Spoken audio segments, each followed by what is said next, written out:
Back when I started, writing websites in the 90s and 2000s, we were the code, especially for web, the code that we were developing was 80 to 90% written by us. Today, I would venture to bet that there's not even one website anymore that's more than about 50% coded because of all of this ecosystem of all of these outside sources, whether you're using, JavaScript libraries that are open source that you're pulling from somewhere outside, all the way up to, complete services that do punch out and do just wholesale replacement of chunks of your web experience. So the customer doesn't know, but the truth of the matter is that 90% of the code that is run to get your experience from the time that they click and start to the time that they give credit card and exit, in my case for retail,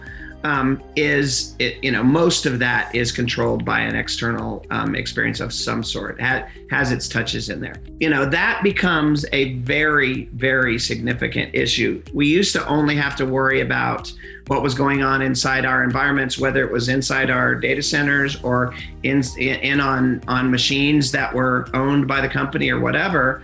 And now I'm having to worry about what's happening on my consumer that's coming to me on their browser, what's executing on their browser that could potentially not only have a deleterious effect towards them, but could also be a vector for us as well. And so, that's a whole different thing. There's new points of visibility every day. And again, back to the really smart teams, hacker teams that are figuring this stuff out, they are exploiting those in ways that we never thought of. That part of this world is more and more and more concerning.